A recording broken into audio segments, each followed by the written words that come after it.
안녕하십니까. 오늘은 김훈 작가의 장편소설 하얼빈을 들고 나왔습니다. 우리 안중근 열사가 이토 히로부미를 척결했던 그 과정을 김훈 작가께서 이 소설 하얼빈으로 엮었습니다. 안중근 열사가 어떤 동기로 그런 시도를 했고 이토 히로부미를 척결하고 나서 어떻게 재판을 받았는지, 그리고 사실은 제가 이 책에서 다루고 싶었던 게 뭐냐면 그 이후 안중근 열사께서 형장의 이슬로 사라지고 나서 그 일가족들은 어떻게 지냈을까. 그래서 이 하얼빈이라는 책을 여러분들에게 소개를 시켜드리려고 합니다. 김훈 작가를 간단하게 소개하면 1948년 서울 출생이고요. 장편소설 칼의 노래, 달 너머로 달리는 말, 소설집으로 저만치 혼자서, 또 산문집으로 연필로 쓰기 등이 있다. 이 책을 쓴 배경이 어떻게 되냐면요, 이 책에 나와 있는 내용입니다.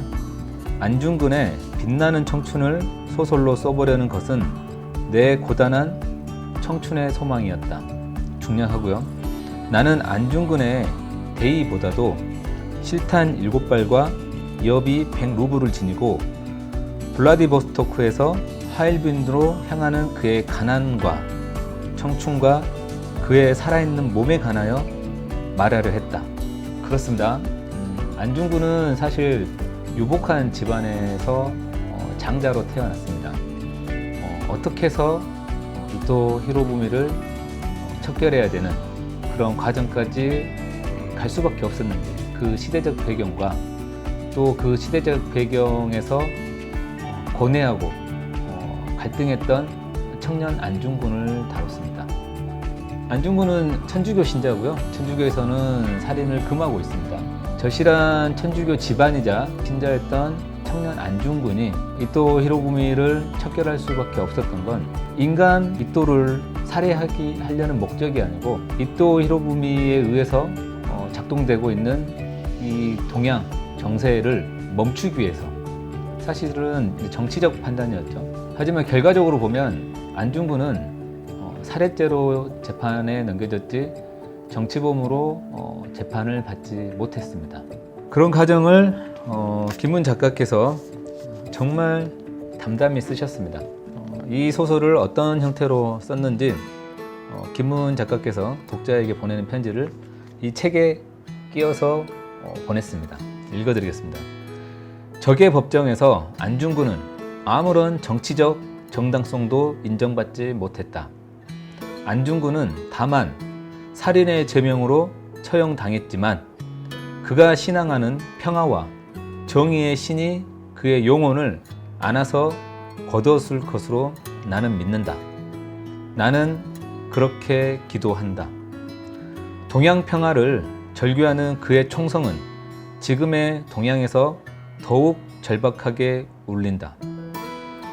안중근은 31살로 죽었다. 김훈 작가의 가장 큰 장점은 글의 본인의 감정을 최대한 절제를 합니다. 어느 편에 들려고 하는 건 아니지만 결과적으로는 본인이 독자에게 하고 싶은 말을 충분히 전달을 합니다. 그래서 자칫 이토 히로부미의 행동을 정당화시키려는 그런 시도가 아니고 이토 히로부미에 의해서 작동되고 있는 이 동양, 이 시급한 정세를 청년 안중근이 어떻게든 막아내고자 했던 게 바로 이토 히로부미의 척결이었습니다. 결과적으로는 성공을 했죠. 이토 히로부미를 제거하는 데는 성공을 했지만 그 이후에 조선하고 이 동양의 정세는 아주 가파르게 움직입니다. 이 책은 그래서 바로 그런 내용입니다. 여러분들께서도 이 김훈 장편소설 하얼빈을 꼭 읽어보셨으면 좋겠고요. 우리 대한민국의 이 독립투쟁사에 정말 크나큰 획을 그었고, 또 안타깝게도 안중근 열사의 마지막 유언이 내 시체를 이 하얼빈에 묻어다오. 그리고 조선이 독립했을 때 조선으로 옮겨달라는 마지막 유언을 남깁니다. 그 유언이 이 동포들에게 전해지자 모금운동이 일기 시작했고요. 또 동상을 세우고 이 안중근을 성역화시키려는 시도를 합니다. 그렇게 됐을 경우에 일본 입장에서는 상당히 이 곤란한 상황이 되기 때문에 결국은 이 시체를 여순 감옥에 묻습니다. 조선이 독립을 회복했지만 어딜 찾아봐도 이 안중근 열사의 이 유골을 찾을 수가 없습니다. 지금은 어떻게 되어 있냐면요, 우리 윤봉길 의사 있잖아요. 윤봉길 의사 옆에 가묘로 이 안중근 열사의 가묘가 있답니다. 언제일지 모르겠지만 안중근 열사의 유골이 발견되어서 고국의 품으로 돌아왔으면 좋겠습니다. 이 책에서 다루지 못했던 후기를 조금 읽어드리겠습니다. 안중근의 거사 이후 80년 동안 한국 천주교회는 공식적으로 안중근의 행위를 역사 속에서 정당화하지 않았고 교리상으로 용납하지 않았다. 안중근은 1910년에 미퇴일 주교회의 판단에 따라 살인하지 말라는 계명을 범한 죄인으로 남아 있었다.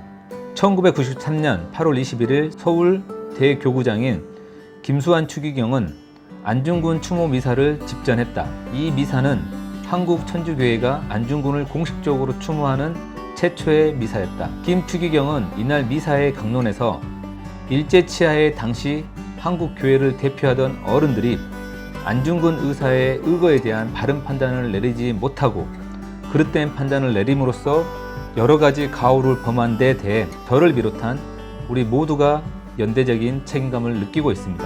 라고 말하고 안중근의 행위는 정당방위이고 국권 회복을 위한 전쟁 수행으로 타당하다고 보아야 한다고 말했다.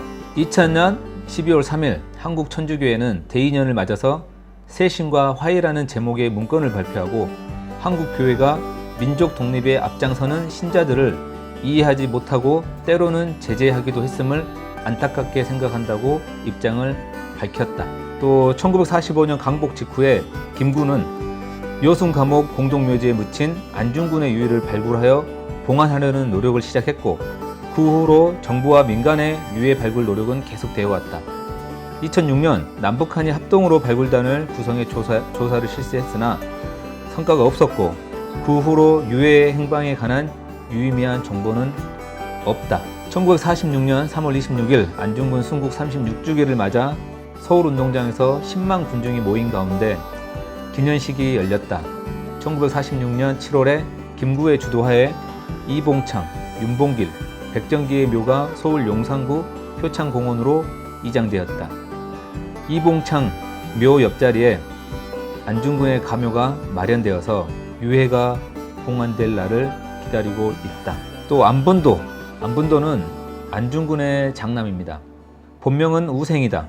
안중근의 거사 후인 1909년 11월 7일 관동 도독부 검사 미조부치는 하얼빈의 일본 청영사관에서 5살인 분도를 신문하고 청치서를 작성했다. 분도는 이때 어머니 김아래와 함께 하얼빈에 와 있었다. 안중근은 아내 김아래와 어머니 조마리아 앞으로 작성된 유서에서 장남 분도가 자라면 천주교 신부가 되게 해달라고 당부했다. 안중근 일가는 안중근의 거사 후에 블라디보스토크를 거쳐서 중국 흑룡강성으로 이주했다. 분도는 흑룡강성에서 7살에 죽었다. 또 말이 많은 안중생. 안중생은 차남입니다. 결국은 일본 해유에 의해서 이 부분은 저는 못 읽겠습니다. 이거는 읽으시기 바랍니다. 김아려 안중근 열사의 부인이 되십니다. 1894년 안중근과 결혼해서 2남 1녀를 두었다. 안중근의 거사 후 가족들과 함께 러시아 극동 지역과 만주, 상해를 옮겨 다니며 살았다. 1910년에 남편 안중근이 처형당하고 그 이듬해인 1911년에 큰아들 분도가 7살로 만주에서 죽었다. 1939년 1941년에는 둘째 아들 안중생과 맏딸 안현생이 총독부의 기획에 이끌려 서울에서 방문사 화의극을 벌였다. 김아련은 중일정쟁 이후에 상해에 남아 있었던 것으로 보인다. 광복 후에도 귀국하지 않았고 1946년 상해에서 죽었다.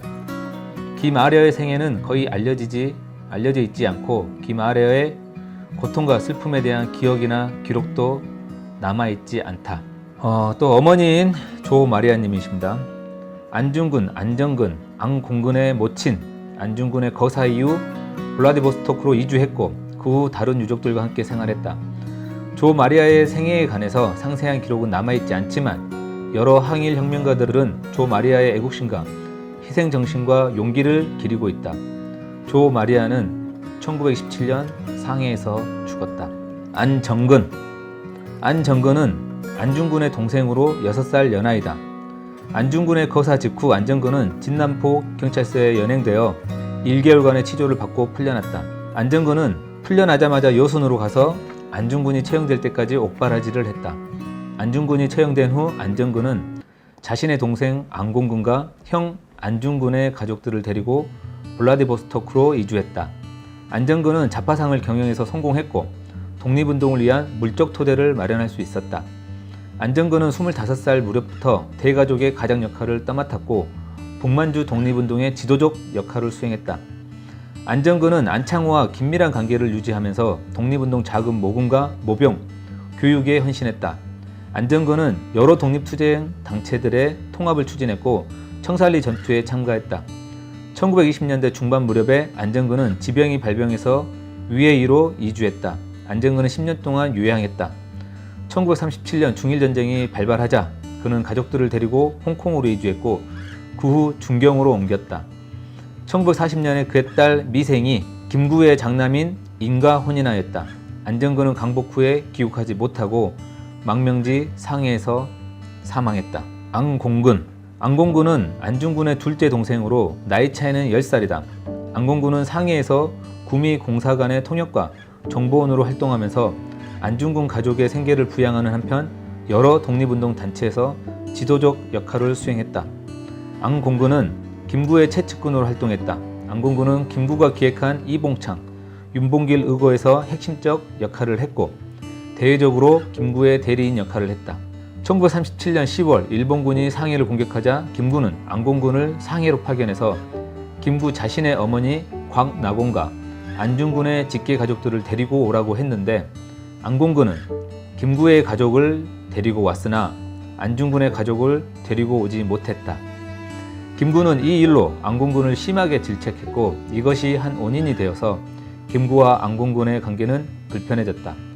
앙공근은 1939년 5월에 중경에서 실종되었다. 마지막으로 한 분만 더 소개하고 오늘 자리를 마치도록 하겠습니다. 안명근. 안명근은 안중근의 큰 아버지인 안태현의 장남이다. 안명근은 안중근의 거사에 감화받아서 무장 독립투쟁의 길로 나섰다. 안명근은 안중근이 처형당하기 한 달 전쯤인 1910년 2월 21일 미텔 주교를 찾아가서 빌렘 신부를 여순 감옥에 안중근에게 보내서 고해 성사를 베풀어 줄 것을 요청했다. 미텔은 이 요청을 거절했고 이날 안명근의 태도가 무례하게 보였다고 일기에 기록했다. 안명근은 북간도에 독립군을 양성할 군사학교를 세우려고 황해도 일대의 부호들을 설득해서 기부금을 받아냈다. 이 모금운동은 상당한 성과가 있었는데 모금 과정에서 정보가 노출되었다. 안명근은 1910년 12월에 평양에서 체포되었고 이 사건과 연루되어 황해도 일대에서 160여 명이 검거되었다. 일제는 검거된 인사들에게 잔혹한 고문을 가해서 이 사건을 데라우치 총독 암살 모의 사건으로 부풀리고 관련자들을 내란 미수죄를 적용했다. 안명근은 이 사건으로 10년간 복역했다. 안명근은 추록 후 만주로 망명해서 독립투쟁을 계속하다가 길림성에서 죽었다. 우리가 안중근 열사만 기억하는데 안중근 열사 말고도 안중근 열사의 일가족들이 조선의 독립을 위해 온몸을 바쳐 헌신했습니다.